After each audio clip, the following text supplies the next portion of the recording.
Siyazibulisela kuni nonke babukele emakhaya kwijelo lakho losasazi Mpk TV. Igama ngulusu lwethu Antoni. Singaphosisanga amaseko mawethu masingene emxholweni. Indaba zokusweleka komongameli wokugqibela wocalucalulo waseMzantsi Afrika uFW de Klerk ngolwesine zibonakalisa imvakalelo ezahlukileyo kubemi boMzantsi Afrika.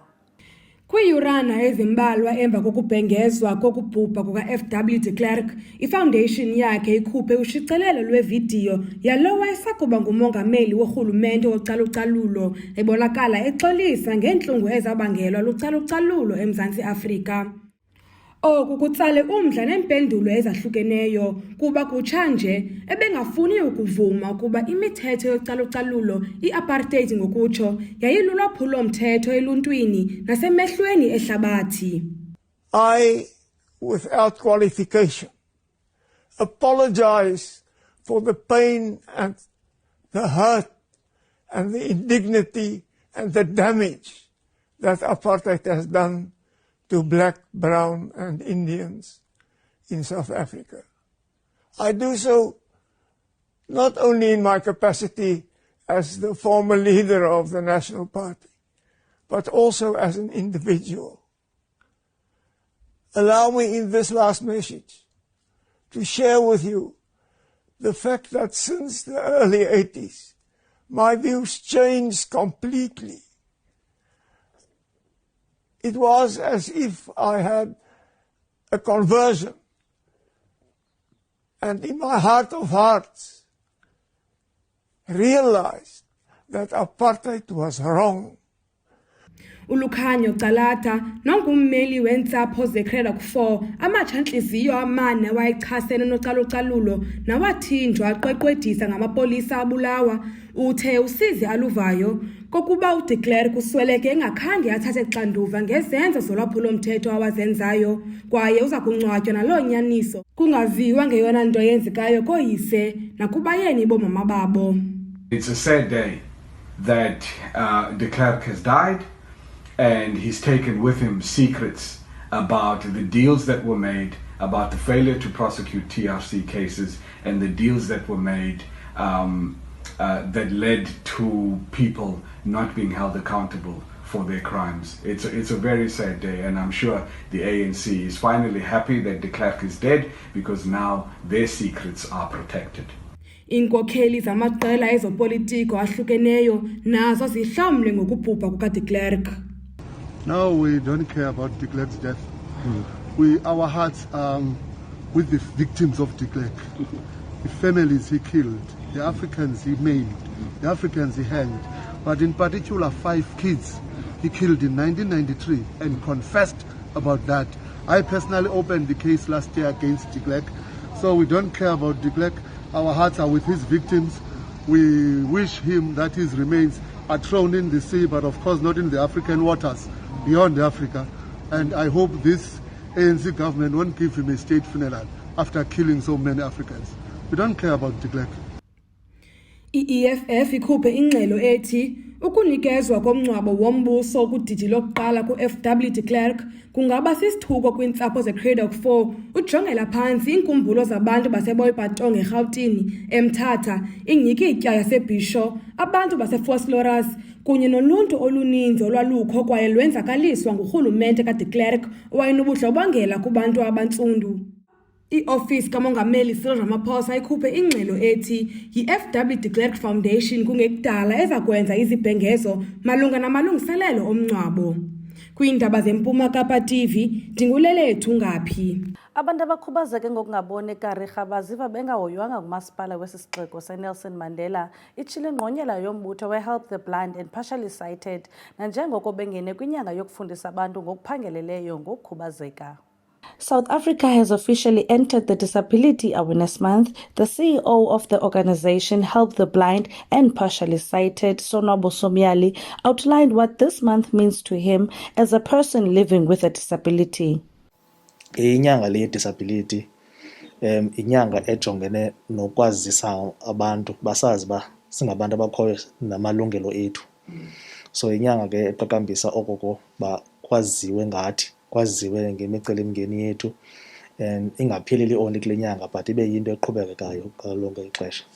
Mr. Somyali then mentioned that he does not see himself as a person with a disability, but rather as a person who has a challenge of an eyesight. Mna ndingumsebenzi ngoku ndinale meko ndisebenzele Sun Boardwalk ndiyi-guest relations officer in Switchboard, so ndingumntu okwazi ukwenza izinto ngokwendlela elungiselelwe mna, so ndiyakwazi ukuziphilela. Ayongxaki tu kwaphela into yenkubazeko, so ayonto ndiyithatha uba yinto ekhoyo kum into yenkubazeko.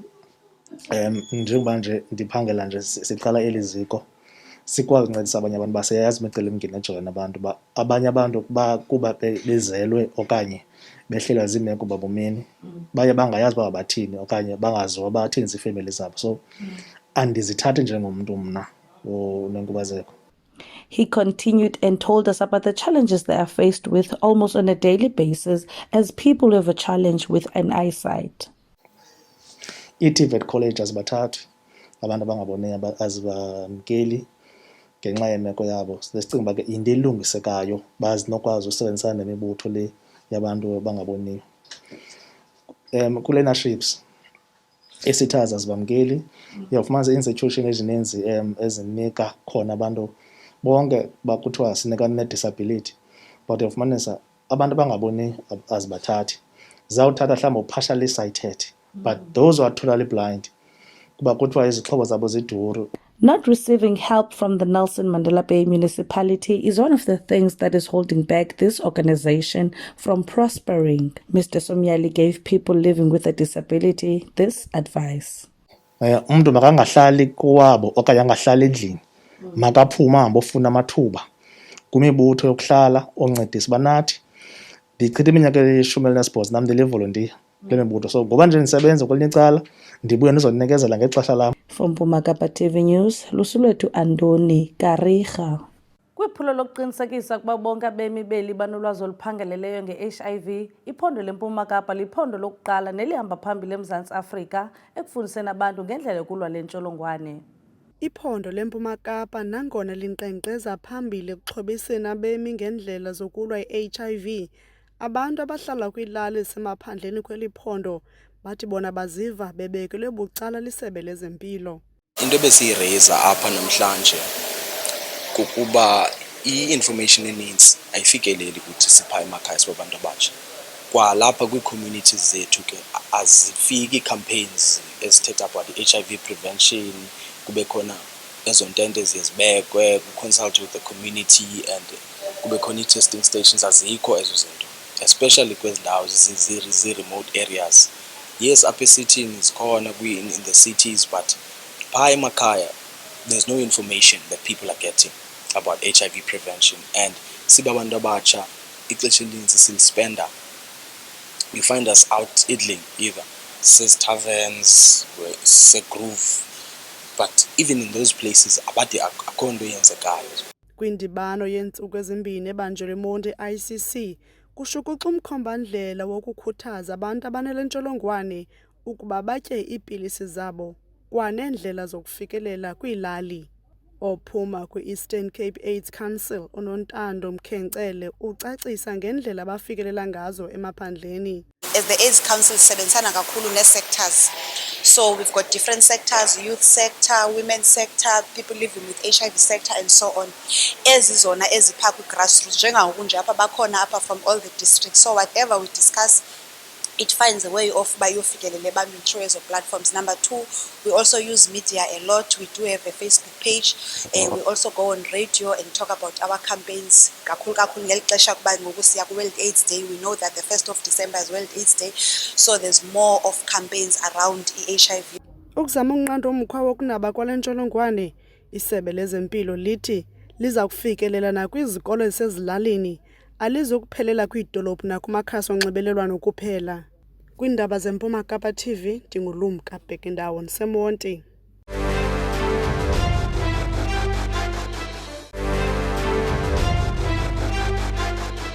Sibuye sinamkele kwakhona mawethu.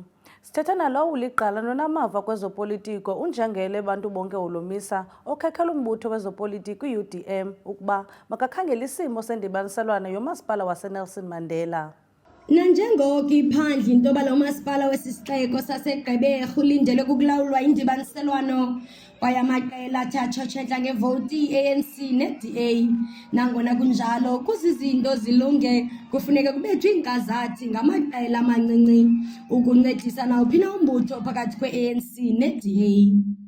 Isengamayintsi kusaxoxwa unjengele ubantu bonke olomisa uvele ngelithi mani kwixesha lamaqela ezopolitiko ukuze ahlale iintlanganiso. Soka nizinikeni i-chance as political parties zixoxe.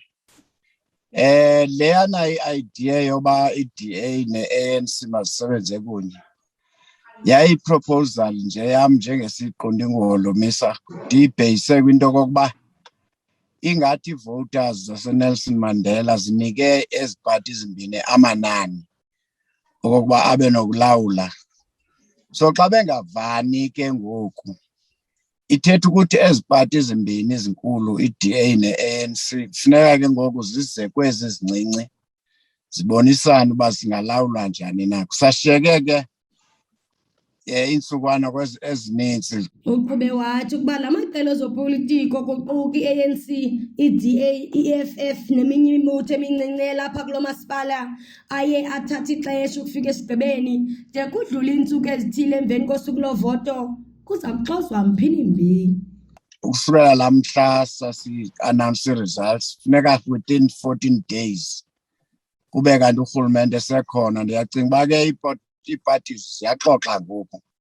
I-ANC, i-DA ziyaxoxa nezi parties zincinci zicinga uba zingadibanisa nto. So iipati ezincinci ke zizawuqalela kwi-EFF ubheke ezantsi. Because ezi ziyi-2 zizona zinee-numbers ezinkulu. So i-EFF, UDM nezinye ii-parties zidibene zavana into yoba masisebenze nenye yezi parties. So urhulumente usenokuqhubeleka ngalaa mini ye-14 days xa iphelile i-14 days. Uye wachaza banzi nangezinye iindlela eziye zikhethwe xa seliqhinga lendibaniselwano lingaphumeleli utsho icacisa. Normally kuzawuthathwa kubekwa enye 3 months loo masipala ephethwe yi-province, that is ke ngoku government we-province. After 3 months okanye within that 3 months kubizwe ke ngoku kwenziwe unyu voto kuloo hang sithi apho zibambene khona kohlulwe ke koomama nakoonana nasebantwaneni kwakhona. So hopefully kwawuthi ke emva koko kube khona iwina, outright winner. Uqukumbele ngelithi umagqibela kankqoyi ngakukuba kuphinde kuvotwe ngokutsha kwenziwe i-rerun ngabula makhumsha ukuba onke la malinga azanywayo endibaniselwano awenzeki. Nakuphumeleli iqela la coalition nasekuruleni naphi na omnye umasipala angaba kunjalo. Ithetha ukuthi ke loo nto leyo kuzawuphinda kuhlalwe phantsi kuthiwe ke ngoku hambani aphinde novota ngokutsha nina. Ayiyo by-election. I-by-election sometimes yenzeka xa ngaba kusweleke omnye umntu okanye omnye waresign okanye wabanjwa. Le izawuba kusithiwa phindani niye kwi-startup nistate kakubi nje uba bekuthiwe on your set, get set or whatever. So omnye ajambe kuqala kodwa no, disqualified, niphinda la back. Yile ndithi ke izawuba costly kakhulu kwiipati ezincinci. Kwiindaba zeMpuma Kapa TV ndinguNtomboxolo Matiwane eGqeberha. Kunzima kubantwana basemthingwevu ecofa imvabu ukuya esikolweni babekubomi babesichengeni ukuze bafumane imfundo. Aba bantwana bawela umlambo besiya esikolweni baneminyaka befuna ibhlorho kodwa abazange bayifumane. Children at Mthingwevu village in Mcofemvaba are crossing this river when they go to school. Every day when they get in here, they take off their shoes. When the river is flooded, they stay at home. A 17-year-old boy says it is not easy to cross. Stones are slippery. Siwela kulo mlambo sikhulu nehlanqa xa sekugcwele umlambo singakwazi uya esikolweni sijike nojeka. Kuba khona nje la ndawo iliqhana xa siwela manje sibambane nedlanza. Kuba khona nje la ndawo. One of the parents from this small village says this situation would be better only if they can have a bridge. Siva kabuhlungu ngasekeze kwenziwe lo noba yilo blorho ke. Kuba kubhlungu kona ngoba kuleli xesha loba kubhaliwe. So ke ngoku kunyanzelekile umntana abheke esikolweni kufuneka otitshala balinde abantwana kude kulantuka kusibawelise ke ngoku. The principal of Umthingwevu SPS Sakile Ngcezana says learners are affected by this. For all these years since we started the school, some of the learners are crossing that river, especially during summer when it's raining. Sometimes we make arrangement with parents telephonically to say weather is bad, learners must not come. It also affects the attendance of the learners. This Mthingwevu village is 53 kilometers away from Mvaba town. For Mpk TV News, I am Mpk in Mvaba. Yathontelana imibuzo emveni kokuqaliswa kokunyuswa kwamandla esitofu Johnson & Johnson booster shot kwiphondo leMpuma Kapa. Isigqibo yayisesokuba iJohnson & Johnson sisitofu esitofa kube kanye kuphela, ngoku kuvela kuba silandelwa sesinye isitofu esiza kongeza amandla kwesi sesikhona. Imibuzo elandelelanayo yeyokuba kufikelelwe njani kwesi sigqibo. Umlawuli wenkonzo zonyango kwisebe lezempilo kweliphondo uyanaba ephendula le mibuzo. Izawube le COVID seyingekho masithi izawube iminyaka mithathu amandla esisitofu. Iyabe seyingasekho le COVID ngelo xesha. So kuthiwe ke ngokutofa kube kanye kunokwanela izawuphela le COVID. But into ecacileyo xa ke ngoku kumntu wonke into yoba sisezawuhlala nale COVID ixesha ubheka phambili. Nto leyo ke ngoku enyanzeliseka uba umzimba wethu ufuneka simane siwuhlaziya uzokwazi ukomelela nangaphezulu kwi-COVID yangoku nakwi-COVID esezayo. Yiyo le nto ithe ke ngoku makubekho le nto kuthiwa zii-booster vaccine, uhlaziywa kwesitofu. Isuke lapho le nto. Uqhube exela kuba ngobani abamatofe kwaye kutheni esitsho nje. Kuyaqala nangabasebenzi bezempilo njengoba kwakwenziwe nasekutofeni. Abona abantu kanye bajamelane nale nto ngqo umhla nezolo. So yiyo le nto kufumanisa ke ngoku sithiwa abantu esizawuqala ubabhuste sifuna baze ngaphambili. Nangona sizawubenza nabanye ngaba bakwi-front line. Aba kanye basekhondweni lokubamba ngezandla eligciwane le-COVID. So i-health workers ofumanisa uba zizo ke ngoku ezibekwa phambili. Ubuye ke ngokuzwena kwaba bantu kwakusithiwa le COVID ibingenile kubo ngobudala babo ingabenzakalisa kulandeliswe ngabo. Ubuya uqaphela sihamba ngokwala hlobo lakuqala. Ugqibele ngokuthi ixhala likhona emveni kweendibano zopolitiko eziluthotho zogayo lwevoti kutshanje. Uvalo lubangelwa ngamarhe osuleleko yi-COVID-19 nokusondelelana kwexesha elalikhonjiwe lo msinga wesine wale ntsholongwane. Likhona ixhala. Qho xa kusathiwa le ntsholongwane isekho ayidibani nabantu abaligquba ndawonye. Wonke umntu ngoseyibona loo nto. And abantu abaninzi bayabazi obubungqina ngoku ayiseyonto yogqirha namanesi kuphela. Wonke umntu uyayazi le nto uba beke sadibana saligquba apha noba sizokwenza ntoni xeshana. Asawumamela umthetho olubekwayo wokubhekelelana. Le nto izawunamathela apha ibulale phaya. Ushiye umyalezo othi abantu mabazikhusele kangangoko banako ngokuba esi sifo sisekhona kwaye sisabulala. Kwiindaba zeMpuma Kapa TV, ndinguJessica Bobo eGqeberha. Sibuye sinamkele kwakhona amawethu nisahleli nathi kwijelo lakho losasazi Mpuma Kapa TV. bafuna impendulo kwisikhululo samapolisa abahlali baseNgqumeya eKeiskamawuk okukuza emva kokulahleka kwabarhanelwa abathathu nabatyholwa ngokudlwengula sebabulala ixhegwazana lale lali. A 61-year-old female, Ntombizonke Maliwa, was brutally murdered. Her head was crushed with bricks and had her womb removed.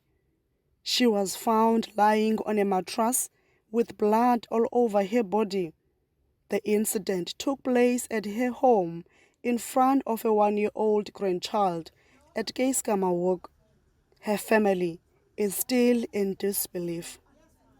Xa ndimtyhini unoluntu uthe dudlu wabandayo unoluntu unenceba elilapha so lestene elimbethileyo njoba unoluntu elele nje ujonge ngapha endlini yakhe umzantsi ujonge ngezantsi kulo matras simtyhile gaphu ndimtyhile gaphu hayibo unqushu unoluntu umqolo lo eberhuqwa uyabo ukwehla apha akumandanga ngoba nathi kaloku apha besingalindelanga benkosikazi behayikho sehlukene kaloku ngomgqibelo inkosikazi iphila sisitya kumandi besingalindelanga uba singangcwaba so ke konke nje ukuqhuba ke kwalapha nje elizweni akumandanga.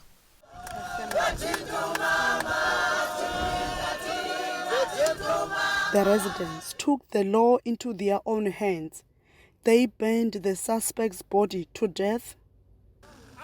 After 3 other suspects were arrested and released 2 days later, the residents are demanding explanation to the release of these suspects at Keiskamawuk police station. Into sothusileyo ngokwasekuhlaleni inye sothuswe kukubona usidindi nolunga nobongani phakathi kwelali singakhange sibeke sifumene information emapoliseni bayakhululwa sa end up ke siphinda sibiza inhlangano singabahlali. In a rainy weather, angry residents were singing near victims' home. They are not happy. The old lady will be buried on the 13th of November 2021. From Mpk TV News, I am Mpk in Keiskamawuk. Nanjengoko sijongene nelizwe elizayo lesine kwisifo se-COVID-19 eMzantsi Afrika, iphulo levuma vaccination lisaqhuba kweli phondo kungoku lize eGqeberha likhokelwa ziinkokheli zephondo ukukhuthaza abantu ukuba bafumane isitofu sokugonya.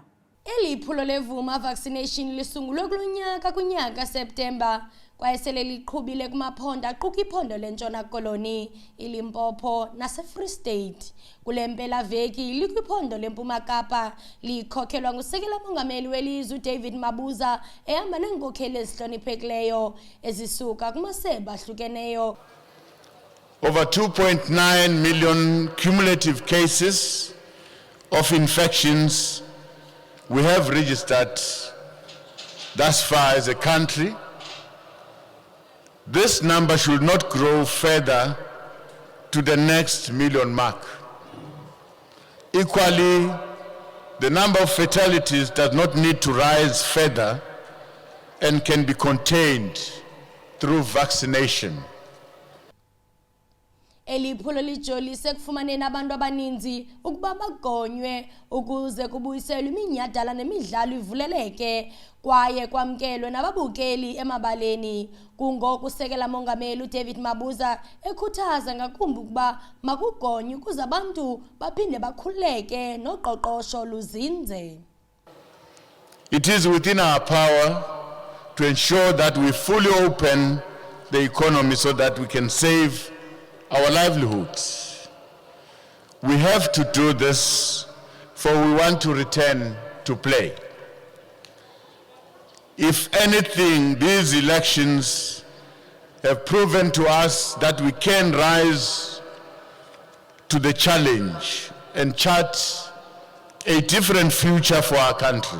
Nenkulu baphathiswa yephondo leMpuma Kapa Oscar Mabuyane iyancoma ngelithi lukhona utshintsho sukela oko laqala eliphulo. Impact nawo sofa ukusinceda singabi nabantu abaninzi abalaliswe ezibhedlela. Siyibonile lonto leyo apha kule third phase khange sibe nalo olwaxinizelelo ebesinalo ku-second phase naku-first phase. Sabona ukuba amanani abantu bethu amaninzi besiphambili nge-vaccination, sayibona ke uba iyasebenza loo nto, nabantu bayasuleleka abade balala esibhedlele. So siyayifuna ke loo nto, yavula amathuba emisebenzi, ezinye iinkampani zakwazi uvula zasebenza, kwavulwa yonke into, kwabuyelwa urhulumente wathoba the adjusted risk adjusted levels zakhe regulator ukumanejwa kwe-COVID-19. Kodwa nangona kunjalo uthi intsuku ebezixakekile ezithana neentsuku zovoto lomasipala basekhaya zezona ntsuku zixhalisayo ngelithi kungehlenyukile amanani osuleleko lwe-COVID-19 kodwa kukavakali nto. Mphefumlo asinawuqiniseka sijonga uba mhlawumbi after 14 days kuza kwenzeka ntoni na ukuya ku-21 days asinothi ngoku na sisindile kodwa siyancoma uba asikaboni lwamvila lokunyuka kwamanani. Besonke besinamasikizi sisoyika kuba ngendlela ebekusenzeka ngayo bekunzima ukulawula abantu kwii-campaigns kuba abantu bebesiza ngendlela abaza ngazo kwii-campaign. Sinololoyiko lunjalo. Usekela mongameli welizwe yena uqukumbele ngokukhuthaza eliphondo ngelithi makuphinde kunyusika ukuze libe phambili njengephondo elinamanani asezantsi osuleleko nelinkqenkqeza phambili ngamanani wabantu abagonyelwe i-COVID-19. You must return back to your first spot. You have lost number 1, you are now number 4. I don't know how, but you must try again and reclaim your spot. Kwindaba zeMpuma TV, ndinguNtomoxolo Matiwane, eGqeberha. Ulonyulo lwabameli boluntu bombutho we-ANC kwisixeko saseNelson Mandela kutyholwa ukuba luqulathiwe ngomnxibelelanisi weliqela kule ngingqi uLuyo Lonqakula. Izityholo zokuphekwa kwamagama abantu abafakwe kuluhlu lwabameli bombutho we-ANC kulo masipala umbhaxa weNelson Mandela zenziwe sisithethi salo mbutho kule ngingqi uJP Pretorius noye wenza ingxelo efungelweyo ngezi zityholo. Lo kaJP uthe uququzelelwa kunye nempembelelo engafanelekanga yolonyulo lwabameli boluntu lwenzeke ngendlela ecwangcisiweyo nephambi kwexesha kwamanye amasebe lombutho ukuba ingawonke. Ukuzithethelela kwezi zityholo uLuyo Lonqakula uphendule wathi isigqeba sephondo se-ANC siseke ikomiti eqwalasela izikhalazo ezidibene nelist apho kunezityholo zezinto ezingahambanga ngendlela kanye umuntu onobungqina anoya kuloo komiti leyo. Ndicinga ubana umnumzana uJP njengelungu lombutho uyayazi into yokubana yena funeke aye kulaa komiti leyana ayobeka ubufakazi othathu nabo angayenzi le nto ayenzayo yokudlala kwamajelo osasazo nemidiya. Ndicinga ubana into yokubana noba bendithanda mna andinaze ndibe nawo loo mandla athi ndinawo kule affidavit yakhe. Le ngxubakaxaka yolonyulo lwabameli boluntu kulo mbutho iza emveni kokubhudelana kwamalunga lombutho ngolonyulo lwabagqatswa abajonga ukunyulelwa isihlalo sokuba ngusodolophu kwesi sixeko. Kwiindaba zeMpuma TV, ndinguLosiwethu Antoni eGqeberha.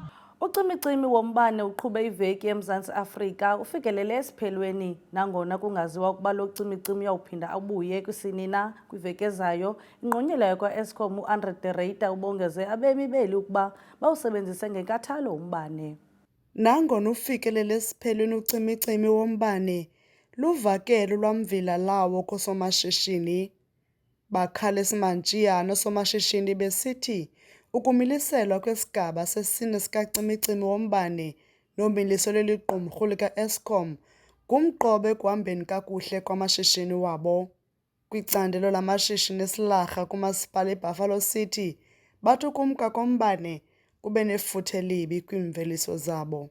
The motors again, they're getting broken. So we are asking for whoever is in charge of the Eskom and whatever the load shedding to bear with us as Tengani and all other butcheries, even hospitals and everywhere, you understand. They need this electricity. So please bear with us.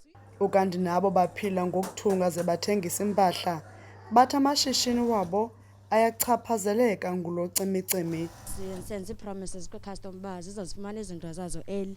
But umbane so zingakwazi ufumana izinto zazo early ke. So affect kakhulu ngoku kwi-custom bangathi asinanyani ngenxa yombane and i-customers zifike zidelay apha zilinde fani ewasisezikhuphe nemali ke ngoku kodwa funeka ilinde for into yayo ibeyazi uba izogqitya ixesha elithile ingakwazi uyifumana ngenxa yombane. Iqumrhu lombane Eskom liqala ukusokola ngamandla kwiveki yokuqala kaOktobha.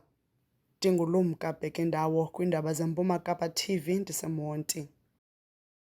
Bekangako besiniphathele kona ngokuhlanje mawethu kwigqiza lonondaba beMpuma Kapa TV busuku benzolo.